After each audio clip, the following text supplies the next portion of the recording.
Hello everyone and welcome back. Today we're delving into one of life's most profound mysteries. What happens when we brush against the veil between this world and whatever lies beyond? We're talking about near-death experiences, or NDEs, and the astonishing phenomenon known as out-of-body experiences. Many people across the globe have reported these incredible events. It's that moment when you are, by all medical definitions, gone. Yet something of you feels as though it leaves your physical form and travels. People describe vivid visions, encounters, and sensations during this time when their body is clinically unresponsive. They might be declared clinically dead for a few moments, or perhaps longer, before being brought back. Not by some ancient magic, of course, but through modern medical intervention. And when they return, they often share experiences that defy conventional explanation. Some describe encountering an incredibly bright, warm light, radiating a profound sense of peace. Others speak of traveling down a tunnel, drawn towards an opening of intense light, which grows larger as they approach. And perhaps most movingly, many claim to have met deceased loved ones. Not just recently departed family, but generations past, grandparents, even further back. How much of this is true? Only those who've lived it can say. But these accounts have posed a fundamental challenge to science. Can consciousness exist when the brain is shut down? Is that persistent awareness what we call the soul? Does the soul truly exist? While many scientists struggle to explain these phenomena within a purely materialistic framework, research has been conducted, and the conclusions drawn by some are quite extraordinary. Today we're going to explore this through one of the most compelling cases ever documented. A story that significantly pushed the study of NDEs into the spotlight. This incredible incident revolves around a woman we'll call Sarah Jenkins. Sarah was an American singer and actress, and this happened back in the early 1990s, specifically in August of 1991. Sarah had been experiencing some rather unsettling symptoms: dizzy spells, difficulty walking. Alarmed, she saw her doctor, who, upon seeing her symptoms, immediately referred her to a neurologist. The neurologist ordered a CAT scan, and the results revealed something deeply concerning: a large aneurysm, a swelling of a blood vessel, deep within her brainstem. Now, an aneurysm looks a bit like a balloon forming on a blood vessel, and Sarah's was located in a spot that made traditional surgery incredibly risky, almost impossible at the time. Only a handful of surgeons anywhere in the world possessed the skill for such a delicate procedure. The neurologist who diagnosed her gave her very little hope, perhaps a 5% chance of survival. But Sarah's story wasn't meant to end there. She was referred to a specialist neurosurgeon, a remarkably young doctor at the time, who had mastered a cutting-edge technique specifically designed for these sorts of complex aneurysms. This was Dr. Sterling, and his specialty was a procedure known as hypothermic circulatory arrest. Hypothermic circulatory arrest. The name itself sounds dramatic, doesn't it?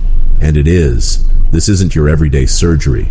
The technique involves dramatically lowering the patient's body temperature to around 10 degrees Celsius, that's about 50 degrees Fahrenheit, and crucially, draining all the blood from their body.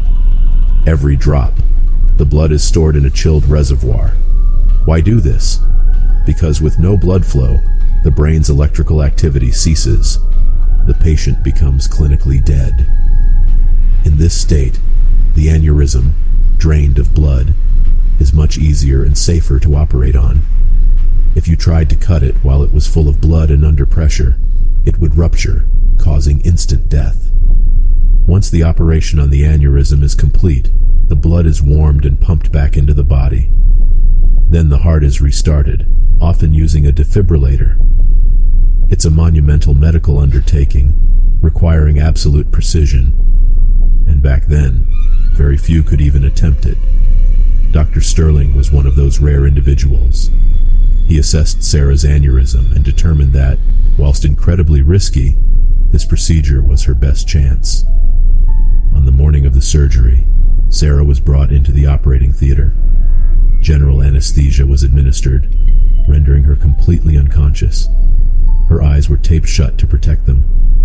Earplugs were fitted snugly into her ear canals, and through these plugs, a loud, high-pitched clicking sound was played, designed to monitor brainstem activity. Yes, but also effectively blocking out any external noise. Monitors displayed her vital signs, and critically, her brain activity.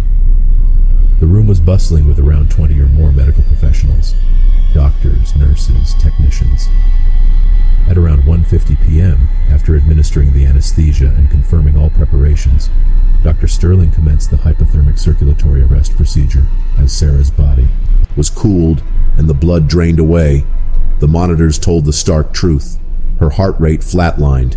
Her brain activity dropped to zero.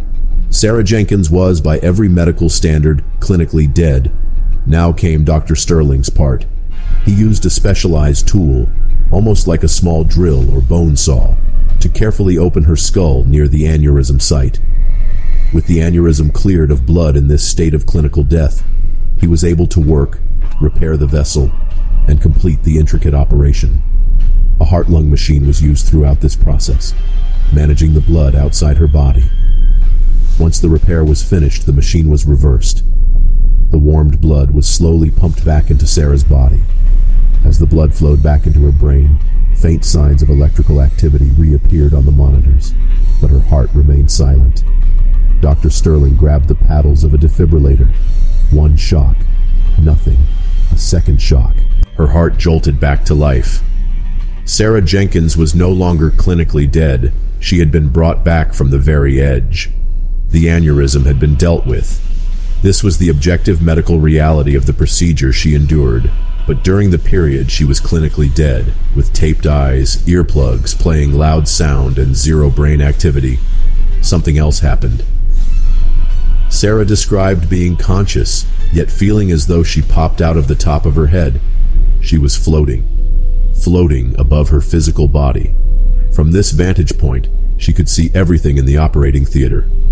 She saw her body lying motionless on the table below. She saw the medical team. The 20 or more people she later confirmed were present.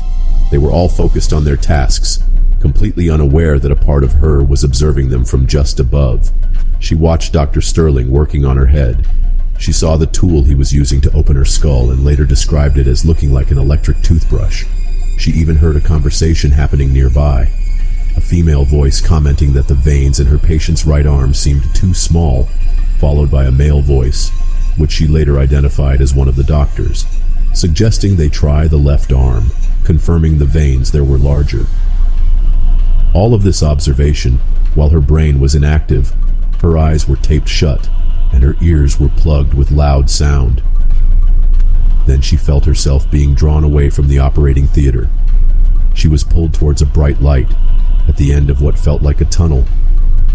As she moved into the tunnel, the light intensified, and she began to discern figures within it.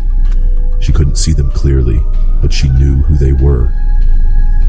3 people appeared to her: her Uncle Thomas, her Aunt Martha, and her Grandma Eleanor, all deceased relatives. They didn't speak in words she could hear, but they communicated with her telepathically or through feeling. They seemed to be protecting her, comforting her. She felt a sense of profound peace and love. At one point, they seemed to be feeding her something, a kind of sparkling light or energy, which made her feel wonderful. She wanted to go further into the light, but her relatives gently but firmly prevented her. The message was clear. If she went beyond this point, she wouldn't be able to return to her body. Reluctantly, guided by her Uncle Thomas, she was brought back down the tunnel. She found herself once again hovering above the operating theater, looking down at her lifeless body. She didn't want to re-enter it, but her uncle seemed to urge her. She saw her body, but just before re-entry, the image shifted. It looked like a swimming pool, or rather, she felt like she was diving into one. As she plunged into this pool, she felt a sudden, painful jolt. And at that exact moment back in the operating theater, her heart restarted. Sarah's story, as incredible as it was, might have been dismissed as a hallucination, a trick of the mind under anesthesia or stress. But her case reached the ears of a researcher named Dr. Alan Cooper, who was deeply interested in NDEs. He contacted Sarah and, with her permission, obtained the detailed medical records from her surgery from Dr. Sterling. Dr. Cooper meticulously compared Sarah's subjective experience with the objective medical data. What he found was astonishing. Sarah had described the operating theater staff count as around 20 or more. The medical report confirmed there were exactly 23 people present. She'd mentioned a specific song was playing in the background. The report confirmed the medical staff had indeed put music on. She described the surgical drill as looking like an electric toothbrush. Dr. Cooper obtained a picture of the actual tool used, and Sarah's description was remarkably accurate. But the most compelling detail was the overheard conversation about the leg veins. Dr. Cooper found notes in the surgical report confirming that the medical team did attempt to access veins in her right arm first, found them too small, and subsequently used veins in her left arm, just as Sarah had described hearing while she was clinically dead, eyes taped, and ears plugged. How could she possibly have known these highly specific details? Details that were happening around her physical body, whilst her brain was inactive and sensory input was blocked? Dr. Cooper, and indeed Dr. Sterling, had no conventional explanation. It strongly suggested that Sarah's consciousness had indeed been perceiving external reality, independently of her physical senses, during a period of clinical death. Her experience didn't seem to be a mere hallucination. Sarah Jenkins's case became a cornerstone for NDE research, lending significant weight to the idea that consciousness might not be solely a product of the brain. Other cases have emerged too, some suggesting a permanent shift in individuals after an NDE, leading to increased spirituality and altered brain activity, even resembling that seen in long-term meditators. But where there are proponents, there are also strong critics.